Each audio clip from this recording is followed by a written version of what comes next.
giving away sovereignty, as if we haven't given away any already. So just using those terms is appealing for people, or it's achieving some kind of aim. I should have said, in relation to your question, actually, Martin, that Aquinas is not someone who rushes into disobedience. So there are steps to be achieved there, and Martin Luther King lays them out even further in his letter. So avoiding scandal and disturbance are the two key words. So I'm not trying to do that. I'm not trying to be scandalous or disturbing the peace. If I may add something. Yes. To use my chair position. I'm surprised you're buying into the point that the entire European construction might stand on the idea of a deliberate misunderstanding. Fiction, but I always thought you were a commitment person. That the system works because the overall system works. Because these different actors in different systems have, of course, their own understandings. They defend their own authorities, precisely because you say that their authorities are contested. You say that there is a crisis of authority, and there is one because this authority is contested. Bottom up, as Jenkins just described, you know this from intrastate legal pluralism, and externally, right, from European Court of Justice and whoever you might want, transnational legal actors. So authority is contested, is in crisis. But then I always thought, since we had this debate, that you would subscribe to an argument that this European construction still functions, that despite this stress to authority, despite this desire or need of self-preservation, and despite that everybody's working every court is working its own premises, in its own epistemic grounds, they still keep this commitment to surpass this, to overcome these differences in the idea of a common whole, that we are still committed to the common project. And it's very different than if you are committed to a common project, this project is then real, right? It's genuine. We pursue it for its own sake, because we are part of it. It's very different than saying that this project is just a fiction. We are somehow, we are in this plurality, we are coexisting, we're doing this for God knows which purpose, and we coexist, and we don't care whether we agree or disagree. We try to overcome these disagreements, but we don't really need. It's just sort of a contemporary ad hoc solution. Don't you feel that you sense this? The commitment was always supposed to be a normative thesis rather than descriptive, and the more I am removed from the European University Institute and other places, the more I realized that it is more normative than descriptive. Commitment, or and so when I was accepting that there can be deliberate fiction, I'm not saying that this is pervasive. I'm saying that it certainly suits some actors at some levels and for some strategic reasons to. But you said at the beginning. That you're considered you're a skeptic because to the extent that national courts are accepting EU law, are working with EU law, you find this satisfactory, right? That's what you said. Well, and in cases of conflicts when some would disobey, you would still say, well, that's somehow fine. But to that extent, this thing that they are accepting EU law to a great extent, doesn't this show that the idea of deliberate fiction is actually false? They are committed to it. That's why they are accepting. That's why they're working on it with it. All I said at the beginning was that I find it that the surprising thing is how much they do accept rather than how much they don't. But is this surprise explained precisely by the commitment to the overall project? I'm not sure. Can you not have your cake and eat it though? Because the abortion example is a great example. So there are areas where it's almost like Solana, right? There's areas that I am prepared to compromise, and there's areas that I'm not prepared to compromise. And in those circumstances, I can say this far, no further. And so I'm committed as a state. I'm committed to this project and this idea of, as you say, common benefit. and this is the outcome, but there's certain things I'm not giving up that are simply non-negotiable. I mean, in a slightly different arena, we're seeing this with the UK and prisoners' voting rights, so this big fight with Strasbourg, right? Which is going to lose, but it's an interesting. I think the UK is going to lose. I don't think they're going to give up their standing as a human rights upholding polity very likely, and I think that just over. I think they're not even talking about that many prisoners, so I think we'll eventually give in. But at the moment, it's a flashpoint, right? Yeah. And one good example of this is actually Russia. Because every decision that they get back from the European Court of Human Rights, they send it to a committee that they have established at national level, which looks at the decision, looks at the reasons behind it, and considers the internal national position, and then decides whether or not they will accept the decision coming from Strasbourg. So rather than it coming kind of with this international mandate, you must change your national law, it comes to this national committee, and they articulate that boundary. Well, they articulate that boundary of national preparedness to be in cooperation. It's still an interesting approach. In terms of the fiction, you still end up with the same issue, which is there's a lack of authority if you've got two. Well, they claim national authority. Yeah, for them the Council of Europe is fiction. Okay, thanks. And now I basically just continue. Anybody else? Any question? So then I'll just continue. I'll just follow up with my own presentation, which will somehow apply what Do you. you want us to time you? Sorry? Do we time you? I think I'll just speak for 10 minutes, and if I speak longer, just stop me. So we've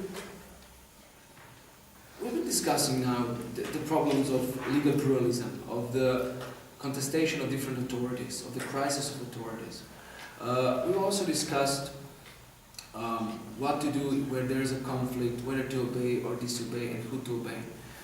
I also hoped that Maria would speak about the question of sovereignty and what's actually happened to the idea, to the concept of sovereignty in the last decades, and especially inside the European Union.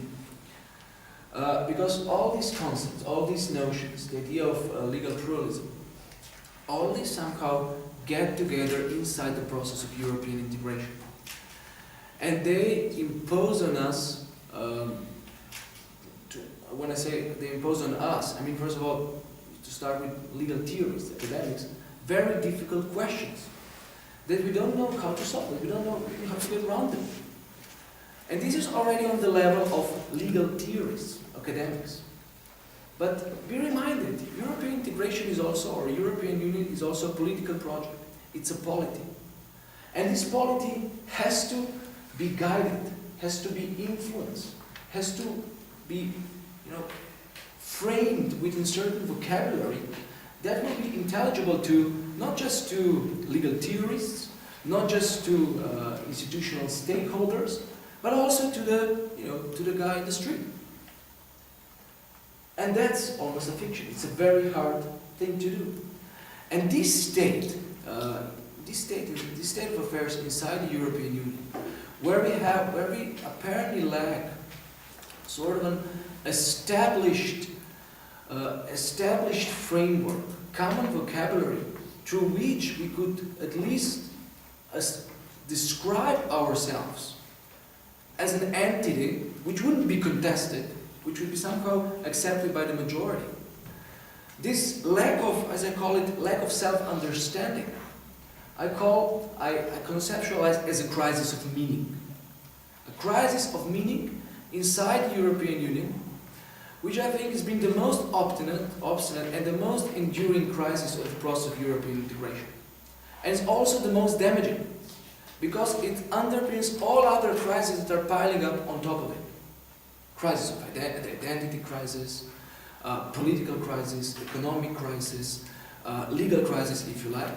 Because in order to solve all these more practical crises, or at least to find some solutions to all these more practical crises, the economic crisis, the political crisis, the legal crisis, we must have at least an understanding which is to a certain extent shared, to a certain extent internalized by the majority, which provides the vocabulary of framing these problems and finding the solutions. And this, I think, we are lacking. And the best proof of this is that when we ask ourselves, what do we actually deal with when we talk about the European Union, we end up with a conceptualization of a sui generis entity. Sui generis entity is something which is in between. It's neither nor. It's neither a state nor international law organization. It's something in between. But saying that something in between is just saying it just amounts to saying that we don't know what we actually are. And now sell the idea of a sui generis polity to the body politics, to the people at large, to your ideas. It's impossible. It's impossible to invoke any kind of attachment to the sui generis idea. So we deal with this, what I call the crisis of meaning, the epistemic crisis. And of course this epistemic crisis in legal theory, at least in legal theory, especially in legal theory, has witnessed many attempts of being solved. EU legal theory is dense, is comprehensive these days. You have all sorts of attempts of filling this epistemic gap. But what has been missing, or what has been missing, is this kind of attempts of filling this epistemic gap, of solving this crisis of meaning, haven't been coming from the officials, as Hart would say, from the institutional stakeholders. And one major exception that recently happened, and it's not a paper, just a discussion, a reaction to, is the speech given by the President of the European Commission, José Manuel Barroso, who in his annual State of the Union talk explicitly argued in favor of conceptualizing the European Union as a federation of nation states. And for the purposes of this meeting, and for the sake of argument, let's say that this idea or that this proposal of conceptualizing European integration as a federation of nation states was an attempt of closing this epistemic gap, was an attempt of solving this crisis of meaning. How would the crisis of meaning be solved through that? Or before I have to say something else. So Barroso's step, and you will probably agree in framing the integration as a federation of nation states, was a surprising step, but it was also a brave one. The notion of federalism, the F word, has long been a taboo in the Union, something to be, if not explicitly feared, then at least avoided. And now it's been tossed out. It's been thrown into the public debate. It's been thrown into the public discussion, in this public discourse. And I think it was thrown for a reason, in order really to solve this crisis of meaning, in a sense of dressing up the integration in this federal garment, and framing it through the language of federalism. European integration would be now considered as a federation. Its problems would be addressed and the solution sought through the prism of federalism. And this prism of federalism would provide sense and guidance to the people and to the project of integration as such. So we would have the epistemic anchoring, the meaning of the project, on which we could work and through which we could understand ourselves. This is good. It's great, but it might be too good to be true. Why? Because federalism as such is certainly not an unproblematic concept. And now not in the European practice, but in conceptual terms. Federalism in conceptual terms has never been an unequivocal concept. It's always had many meanings. People have argued that they witness many phases of federalism. And I also argue that federalism has traditionally been misunderstood. Especially thanks to its specific historic treatment in the building of the United States of America, federalism has been deprived much of its content and has been reduced to a dichotomous relationship between a federal state and a confederacy as an organization under international law. So it's been, in a sense, a deprived, emptied out concept left with this statist conception or international law conception. Therefore, I think that for these reasons and other reasons, more practical that I don't have time to go into now, federalism stands as an unlikely candidate to end the crisis of meaning of the European Union. And this is, to quote just one example, or to point to just one example, proven by Barroso's own conceptualization. Namely, conceptualizing European Union as a federation of nation states.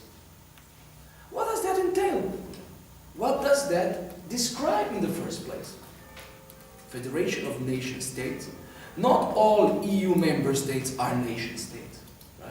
Many of them are even plural-nation. So already at this descriptive level, it seems that Barroso is missing something. That the concept he's proposing is running short of grabbing and grasping the EU factual reality. As a sort of a detour, and to present my own take on it, I think that Barroso would have been much better off had he simply argued that European Union is what it stands in its title, that it is a union which is a particular kind of a federal entity, grounded in this federal narrative, but neither a state nor international organization, rather something that has existed in the past but has been lost. I worked on this concept, I discovered this concept when I was working on my PhD thesis, and I think it's a viable concept, and addresses the concept of union, and addresses very well the concerns that Barroso had when he was proposing the incoherent or badly faring or in descriptive terms idea of federation of nation states. Because I think what Barroso wanted to achieve with the idea of federation of nation states, he wanted to argue that in the European Union we preserve the member states as sovereign entities. You could see this if you read his talk, his paragraphs of his talk after the presentation of the concept itself. So he wanted to preserve this idea of sovereign nation states, sovereign member states, not necessarily nation states, sovereign member states, but at the same time he wanted to ensure that this EU level, this supranational level of the European Union, is also preserved and it exists as an autonomous, in a way, sovereign entity in functional sense, So to preserve this descriptive plurality of the many sovereigns in the European Union. And for this, the concept of union, the concept of the union is just perfectly fitted. Because the concept of union argues that in order to have a union, you must have a number of member states that preserve their sovereignty.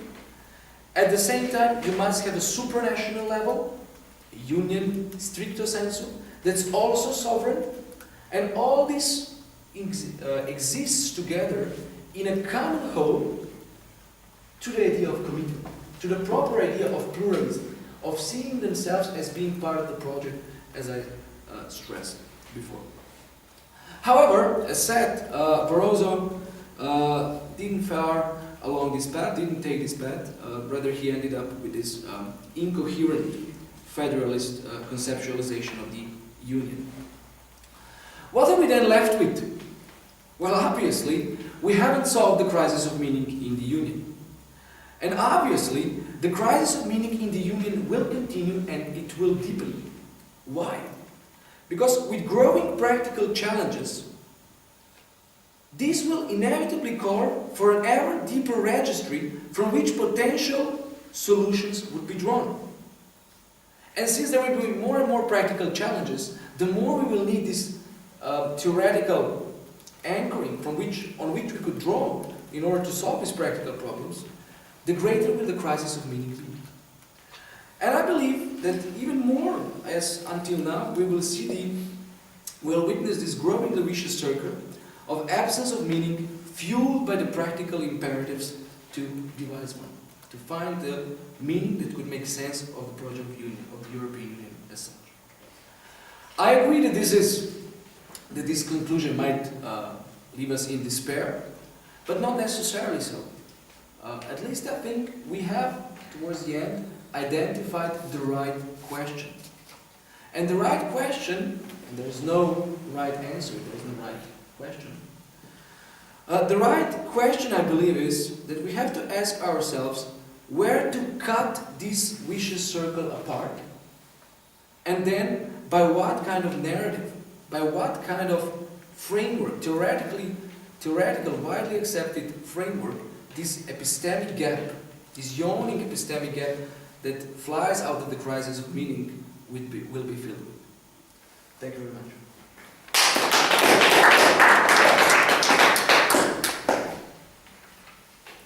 Did I stay within the limits of 10 minutes? Okay, if anybody has any questions, Marco. Yeah, just one comment and one question. I don't really agree with this idea